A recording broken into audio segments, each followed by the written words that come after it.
Hello students, quantum mechanics के video lecture की इस सीरीज़ की पिछली क्लास में हमने बात की थी द ब्रोगली हाइपोथेसिस और डेविसन जर्मर एक्सपेरिमेंट। इस क्लास में हम बात करेंगे हाइजेनबर्ग्स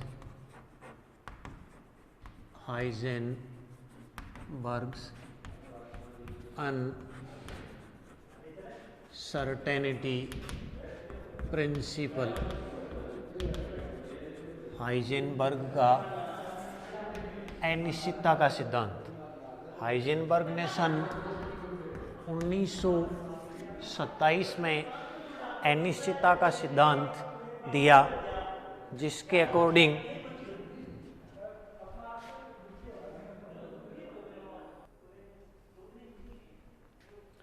किसी कण की स्थिति व संवेग की एक साथ यथार्थता से एक ही दिशा में गणना असंभव है। स्टेटमेंट हाइजेनबर्ग का ये था। अनिश्चितता का सिद्धांत जो दिया था उसमें ये माना गया कि एक कण की एक ही क्षण स्थिति और संवेग का एक ही दिशा में यथार्थता से मापन असंभव है। ये स्टेटमेंट था। गणितीय रूप में अगर व्यक्त करें तो यदि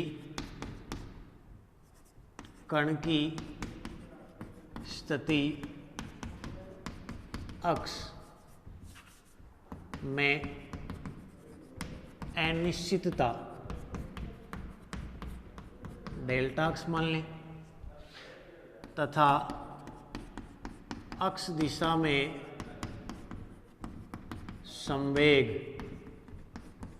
पी अक्ष में अनिश्चितता डेल्टा पी एक्स हो तो डेल्टा अक्स और डेल्टा पी एक्स का गुणनफल एच क्रॉस बाई 2 से बड़ा या बराबर होगा। यह mathematical statement of Heisenberg's uncertainty principle, where h cross है एच अपॉन 2 पाई, इसकी value 1.054 into 10⁻³ joule into second. ठीक है, ध्यान देने वाली बात ये है कि यहाँ जैसे अगर पोजीशन अक्स है तो मोमेंटम भी एक्स दिशा में है, वाई लोगे तो पी वाई में, जेड लोगे तो पी जेड, यानी अनिश्चितता जो है स्थिति और उसी डायरेक्शन में संवेग में है। अक्स और पी वाई कंसिडर करोगे तो उनमें अनिश्चितता नहीं होगी, वाई और पी एक्स में भी नहीं होगी। तो अक्स और पी एक्स को आपस में कहा जाएगा विहिप संयुग्मी, कैनोनिकल कॉन्जुगेट। ये भी कैनोनिकल कॉन्जुगेट है, ये भी कैनोनिकल कॉन्जुगेट है। तो स्टेटमेंट ऐसे भी दिया जा सकता है कि इन्हीं भी दो विहिप संयुग्मी चर राशियों का एक साथ एक ही क्षण यथार्थता से मापन असंभव है। ये क्या है? हाइजेनबर्ग का अनिश्चितता का सिद्धांत। देखो, अब जैसे फॉर एग्जाम्पल अगर मैं ये मान लूँ कि किसी कण की स्थिति निश्चित है, कण की स्थिति निश्चित है, स्थिति निश्चित हो गई, इसका मतलब अक्स कांस्टेंट हो गया। स्थिति निश्चित हो गई तो स्थिति में अनिश्चितता क्या हो जाएगी? 0। इस फॉर्मूले से डेल्टा पी एक्स क्या लिखूंगा? Approximately equal to h cross by 2 delta x. अब डेल्टा अक्स यहाँ 0 पुट करोगे आप तो डेल्टा पी एक्स क्या आ जाएगा? इनफाइनाइट। यानी स्थिति में अनिश्चितता आपने 0 मानी, यानी स्थिति को निश्चित मान ली, तो संवेग में अनिश्चितता क्या हो गई? अनंत। इसी प्रकार अगर आप संवेग को फिक्स मान लोगे निश्चित, तो स्थिति में अनिश्चितता है वो क्या हो जाएगी? अनंत। यानी अगर एक को आपने यथार्थ माप लिया तो दूसरे में अनिश्चितता क्या हो जाएगी? अनंत। कंक्लूजन यही होगा कि दोनों को एक साथ एक ही दिशा में यथार्थता से मापना संभव नहीं है। अब यहाँ ये जो अनिश्चितता आ रही है वो मापे जाने वाले उपकरणों की सुग्राहिता के कारण नहीं है। यानी ऐसा नहीं है कि आप अच्छी सुग्राहिता का कोई इंस्ट्रूमेंट आप अगर यूज करोगे तो उस इंस्ट्रूमेंट के कारण ये जो अनिश्चितताएं हैं वो हट जाएगी, क्योंकि ये जो अनिश्चितता है ये हमेशा रहेगी। यानी ऐसा कभी भी पॉसिबल नहीं होगा कि दोनों को आप यथार्थता से एक साथ एक ही दिशा में माप लो। अब वैसे हाइजेनबर्ग का अनिश्चितता का जो सिद्धांत है वो एप्लीकेबल की अगर बात करें कि कहाँ अप्लाई होगा, तो अगर कोई बड़ा पार्टिकल है, अगर वो मूव कर रहा है, तो उसके केस में भी ये सिद्धांत आप अप्लाई कर सकते हो। लेकिन उसके केस में जैसे आप ये कहो कि फॉर एग्जांपल कोई भी पार्टिकल है delta x into delta P x order of H cross by 2, ठीक है। डेल्टा पी एक्स आप लिखोगे तो डेल्टा पी जो है एक्स दिशा में मोमेंटम हो जाएगा एम इंटू क्या हो जाएगा वी एक्स।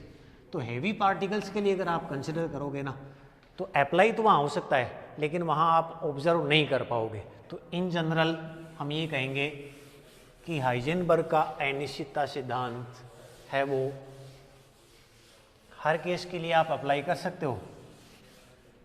अब हाइजेनबर्ग के अनिश्चितता के सिद्धांत के अनुप्रयोगों की बात करते हैं। Applications of Heisenberg's uncertainty principle. Heisenberg के अनिश्चितता के सिद्धांत के अनुप्रयोग की बात करें, फर्स्ट अनुप्रयोग में कंसिडर कर रहा हूँ नाभिक में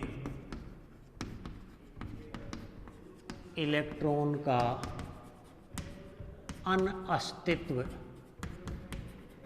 non existence of electron in nucleus. नाभिक में इलेक्ट्रॉन का अस्तित्व नहीं होता, इसको हम एक्सप्लेन करेंगे हाइजेनबर्ग के अनिश्चितता के सिद्धांत के आधार पर। देखो, हम जानते हैं, वी नो दैट नाभिक का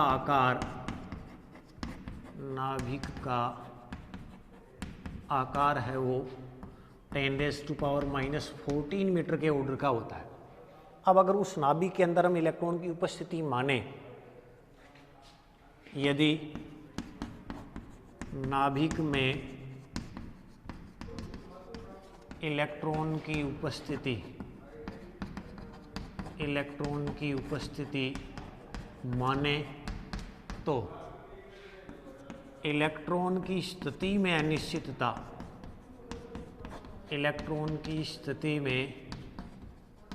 अनिश्चितता, नाभिक में अगर इलेक्ट्रॉन की उपस्थिति मान रहे हैं तो स्थिति में अनिश्चितता है वो नाभिक के आकार की कोटि की होगी। उसको डेल्टा एक्स में लिख दूं तो नाभिक के आकार की कोटि की मतलब डेल्टा एक्स किस ऑर्डर का होगा, 10⁻⁻14 मीटर के ऑर्डर का, ठीक है। अब हाइजेनबर्ग्स अनसर्टेनिटी प्रिंसिपल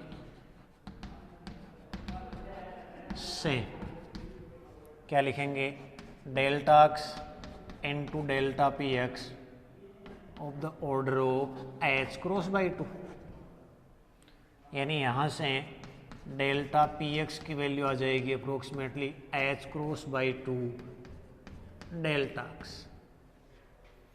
डेल्टा एक्स की वैल्यू आपके पास फर्स्ट, इसको सेकंड दे दो, equation first and equation second implies delta P x order of H cross by 2 और डेल्टा एक्स की वैल्यू है 10⁻⁻14 मीटर के ऑर्डर का है।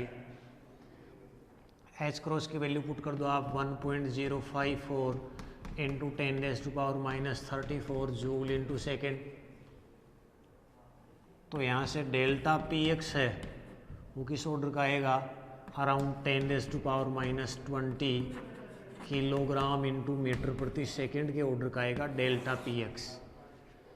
यानी इलेक्ट्रॉन की स्थिति में अनिश्चितता इस ऑर्डर की है, तो संवेग में अनिश्चितता है वो 10⁻⁻20 kilogram into metre per second के ऑर्डर की आएगी।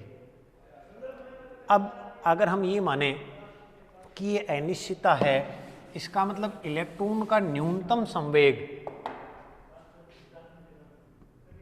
नाभिक में इलेक्ट्रॉन का न्यूनतम संवेग, ऐसा मान लें कि संवेग का न्यूनतम मान है वो कम से कम संवेग में अनिश्चितता के बराबर है, यानी P मिनिमम है वो किस ऑर्डर का हो जाएगा, 10⁻⁻20 किलोग्राम इंटू मीटर प्रति सेकंड के ऑर्डर का हो जाएगा।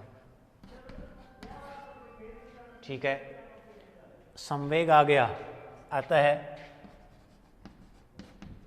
नाभिक में इलेक्ट्रॉन की ऊर्जा E = क्या लिखा जाएगा, √P²C² प्लस m02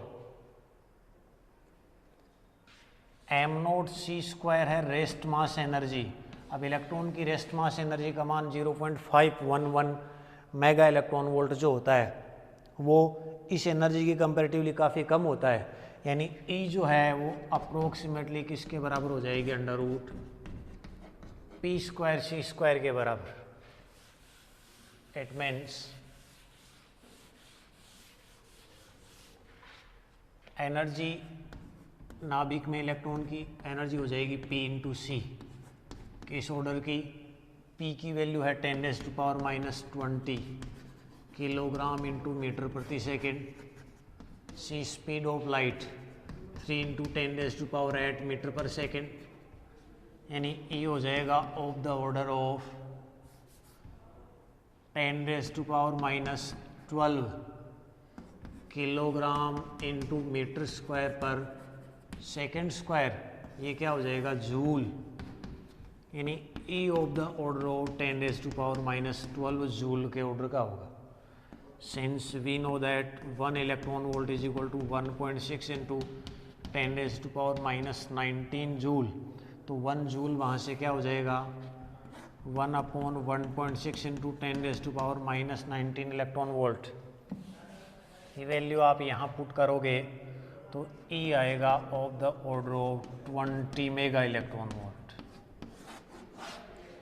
यानी नाभिक में अगर इलेक्ट्रॉन का अस्तित्व माने तो उसकी जो ऊर्जा है वो 20 मेगा इलेक्ट्रॉन वोल्ट की कोटि की होती है, जबकि नाभिकीय अभिक्रिया जैसे बीटा क्षय जो होता है, बीटा क्षय के दौरान उत्सर्जित होने वाले इलेक्ट्रॉनों की अगर ऊर्जा की हम कंपैरिजन करें तो उन इलेक्ट्रॉनों की ऊर्जा अधिकतम 3 से 4 मेगा इलेक्ट्रॉन वोल्ट की होती है, जबकि यहाँ इसके अकॉर्डिंग अगर नाभिक में इलेक्ट्रॉन की उपस्थिति मानी गई तो उसकी ऊर्जा 20 मेगा इलेक्ट्रॉन वोल्ट आती है, जो कि पॉसिबल नहीं है। यानी हमने नाभिक में इलेक्ट्रॉन का अस्तित्व माना था, वो मानना सही नहीं, यानी नाभिक में इलेक्ट्रॉन का अस्तित्व नहीं हो सकता। इस प्रकार हमने हाइजेनबर्ग के अनिश्चितता सिद्धांत का उपयोग करके नाभिक में इलेक्ट्रॉन के अनअस्तित्व को सिद्ध किया है। इस क्लास में हम इतना ही करेंगे। धन्यवाद।